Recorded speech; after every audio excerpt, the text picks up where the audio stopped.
नमस्कार। तो habit formation के इस प्रोग्राम में अब तक हमने क्या सीखा, खासतौर से जो लास्ट वीडियो में मैं जो आपसे कहना चाहता था कि पूरा मार्केटिंग इंडस्ट्री, पूरा corporate, they understand how human is behaving, what are the pressing points of human behaviour, क्या करने से इंसान कैसे बिहेव करता है। And once they know your behaviour, they know how you gonna purchase their products, isn't it? So in the same way, if you know your behavior, if you know how this whole mechanism is going on, you will have better control over yourself, and that should be the aim of life, right? तो इस पूरी प्रक्रिया में अब जो हम सीखने वाले हैं वो थोड़ा इसको कहना चाहिए कि understanding the biology behind habit formation. तो बायोलॉजी कह सकते हैं, केमिस्ट्री बिहाइंड हैबिट फॉर्मेशन कह सकते हैं, क्योंकि जब भी आप कुछ कर रहे हैं ना, एक खास तरह का एक्सपेरिमेंट हुआ, ये जेम्स ऑल्ड्स ने किया, और जेम्स ऑल्ड के साथ में इनके एक पार्टनर थे पीटर मिलर्स। और कैसे इन्होंने काम किया, इन्होंने कहा कि जो भी चीज़ें, जो भी विचार आपके मस्तिष्क में आते हैं और जैसा आपको फील होता है, अच्छा फील होता है, कम अच्छा फील होता है, मतलब वट एवर एक्सपीरियंसेस और emotions you feel in you, those are highly connected with the kind of some neurotransmitters. आपके जो ब्रेन के सेल्स हैं जिनको हम न्यूरॉन्स कहते हैं, ये न्यूरॉन्स एक दूसरे के साथ कनेक्टेड नहीं रहते, राइट? कैसे? मतलब फिजिकली कनेक्टेड नहीं है, तो हर न्यूरॉन के बीच में दूसरे न्यूरॉन के बीच में एक गैप रहता है, और ये जो गैप है, ये एक न्यूरॉन केमिकल्स के थ्रू जो है वो दूसरे न्यूरॉन तक वो सिग्नल को भेजता है। ये एक न्यूरॉन के से दूसरे न्यूरॉन तक जो बीच का रास्ता है, ये न्यूरो ट्रांसमीटर्स जो है वो कवर करते हैं। खास तरह के केमिकल्स होते हैं, खास तरह के हार्मोन्स, और ये जो न्यूरो ट्रांसमीटर्स हैं, इनमें से एक खास न्यूरो ट्रांसमीटर जिसके ऊपर काफ़ी काम हुआ पिछले सालों में, उसका नाम है डोपामाइन। एक खास प्रयोग जो मैंने अभी आपको बताया, पीटर मिलर्स और जेम्स ओल्ड्स ने जो किया, इन्होंने एक रैबिट माइस, उसके सिर में इलेक्ट्रोड्स को लगाया, और इलेक्ट्रोड्स लगा के उन्होंने इस तरह का सेटअप किया जिससे कि डोपामाइन रिलीज को रोका जा सके। तो अब माउस कुछ भी कर रहा था, पर वो डोपामाइन रिलीज नहीं हो रहा था उसकी बॉडी में। And you know what was the consequences? धीरे धीरे वो उन रैट्स ने सब काम करना बंद कर दिया, everything. They had no desire for anything. और आई डोंट नो कैसे साइंटिस्ट लोग इन बातों को झेलते हैं, लेकिन चूहों ने पानी पीने तक की इच्छा नहीं की, और प्यास के मारे उनकी जान चली गई। दैट वाज द ऑब्जर्वेशन, ठीक है ना? तो ये जो डोपामाइन है, ये हर तरह की डिज़ायर, हर तरह की क्रेविंग्स, हर तरह के टेम्पटेशंस जो हैं, वो इस खास तरह के केमिकल से कंट्रोल होते हैं। मैं आपको इसका इन्होंने एक दूसरा एक्सपेरिमेंट जब डिवाइस किया, तो एक तरफ इन्होंने कहा कि there is no dopamine release. जब दूसरी बार इसको एक्सपेरिमेंट को डिवाइस किया, तो इन्होंने इसको रिवर्स कर दिया। इन्होंने क्या कहा, एक छोटा सा होल क्रिएट किया, जो कैच था जिसमें वो चूहे रखे थे, तो एक अपने उसके पिंजड़े में एक होल क्रिएट किया, और फिर से एक इलेक्ट्रोड दिमाग में लगाया, पर इस बार इन्होंने रिवर्स मैकेनिज्म पे काम किया कि जैसे ही चूहा उस होल के अंदर अपना मुंह डालेगा, दिल भी डोपामाइन रिलीज, ठीक है? तो रिलीज होगा डोपामाइन। और जैसे ही इन्होंने ये एक्सपेरिमेंट को किया, डू यू नो उसका क्या असर आया होगा? चूहा पहली बार गया, उसमें नाक को डाला, खट से डोपामाइन रिलीज। क्या हुआ होगा? वो फिर से गया, हाँ, फिर से डोपामाइन रिलीज, फिर से गया, फिर से डोपामाइन रिलीज। आपको क्या लगता है वो कितनी बार गया होगा?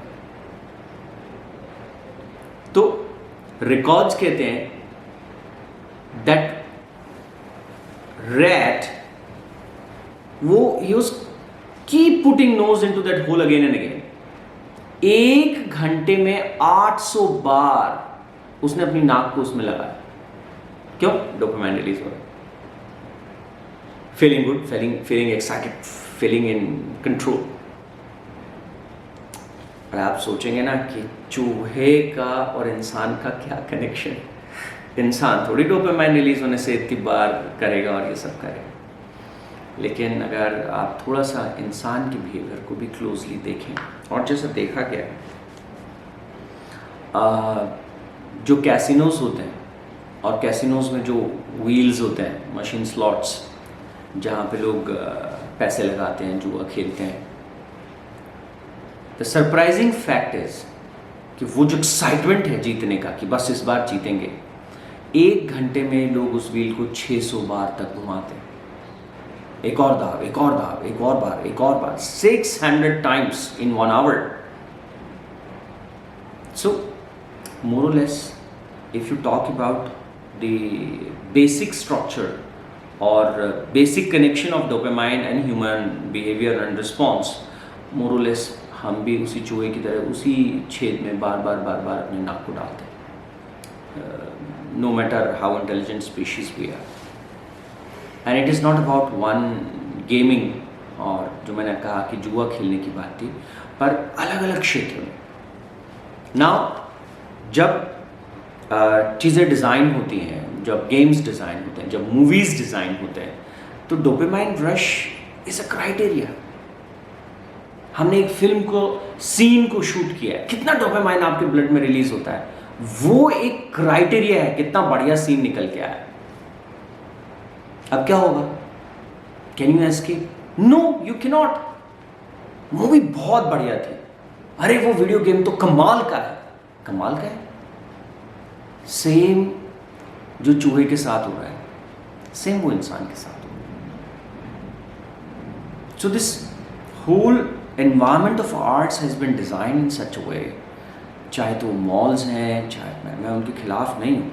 What I'm saying is, I'm saying you that once they are using this technology, using this psychology of your own mind against you, you have a strong responsibility to protect yourself from that by knowing it, by understanding it well, by implementing it well in your own life.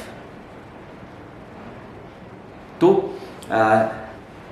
ये बात हुई कि जब बुरी आदतें आपके जीवन में कैसे आएंगी, they will always come through this method. तो अब इस मैकेनिज्म को कैसे हम हैंडल करें, कैसे हम इसके बारे में जानें।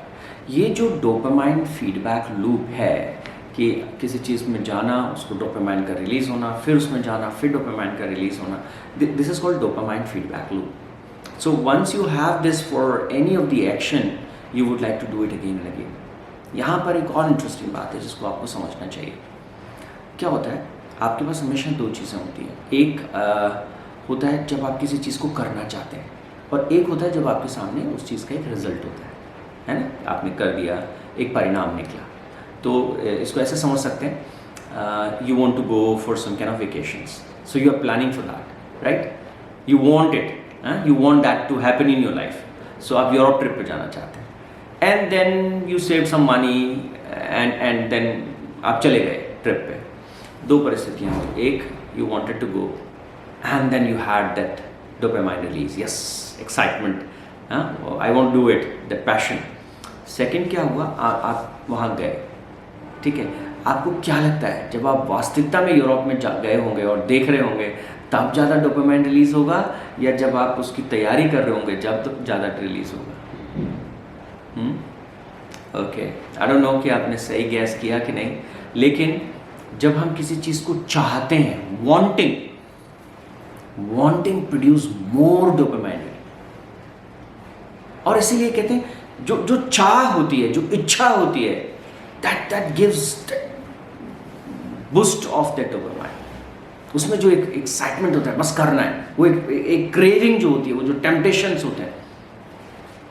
दूसरी तरफ जब हम उसमें वास्तविकता में जाते हैं तो क्या होता है, अब वहाँ मौसम भी एक है ना, कई तरह के लॉजिस्टिक्स की प्रॉब्लम्स हो सकती है, ट्रैवल की थकान हो सकती है, there may be so many different things.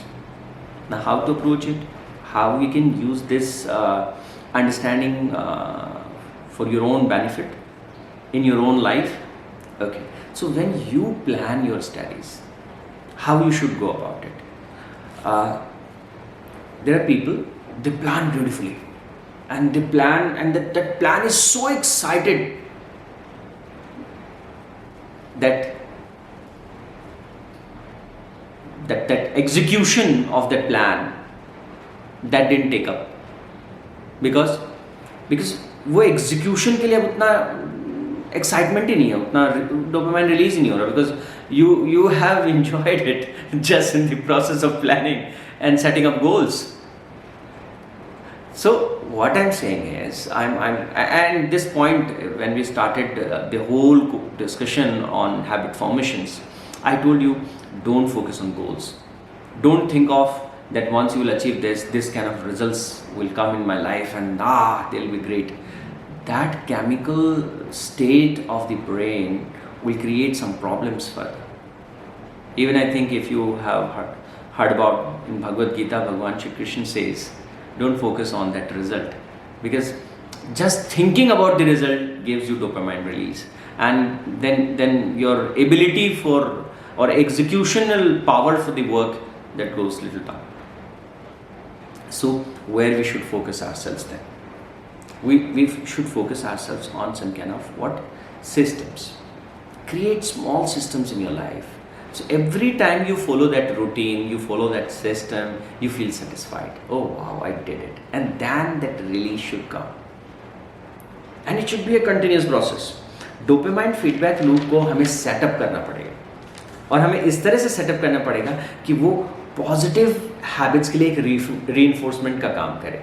जो हम अच्छा कर रहे हैं वो जब अच्छा किया हुआ हमारे सामने आएगा तो हमको वो डोपामाइन रिलीज मिले. तो क्या होगा, एक करने की चाहत आती जाएगी, एक आपकी जो एग्जीक्यूशन की पावर है वो लगातार बढ़ती जाएगी. आप मान के चलना, सपनों से जो सुख मिलता है आदमी को, उस सुख में, और जो आदमी को एक्चुअल काम करने में जो सुख मिलता है at the level of body chemistry, at the level of that feeling, वो ज़्यादा कोई बहुत फर्क नहीं होता है. लेकिन इनका जीवन पे जो प्रभाव है उसका बहुत बड़ा फर्क हो जाता है. When you get satisfied by just creating a dream or having a goal, concrete result, what is the result in hand? Just a good feeling. But the other way, when you are creating systems, when you are planning and you are drawing your reward out of that action, out of that result, what will happen? You would like to do more of the more actions, and that is where this success of this habit transformation lies. तो जो भी चीज़ आप successfully करते जाते हैं, हाँ ठीक है, ये एक चीज़ मैं सीख गया हूँ, then give yourself reward. ठीक है ना? So this is how this all goes. Anticipation is one thing. ठीक है ना? और वो जो उसका एंड रिजल्ट है, जो रिवॉर्ड है, that is one of the more area. मेरा आपसे यही कहना है, have fun, have pleasure, but that should be after your task. Once you have done that, then you can do it. There are some more strategies we gonna talk about कि हम कैसे इस dopamine के feedback loop को जो है वो हमारे हैबिट फॉर्मेशन के बारे में बहुत पॉजिटिव तरीके से यूज़ कर सकते हैं. अगले वीडियो में मैं डिटेल से इसके बारे में बात करूँगा. पर आई होप कि आपको बात समझ में आ रही है कि ये बॉडी केमिस्ट्री और हमारा ब्रेन और माइंड, ये हमारे जीवन के हर पहलू, हर छोटी बड़ी चीज़ को कंट्रोल करते हैं, and you have to be aware of this fact. Thank you so much for watching.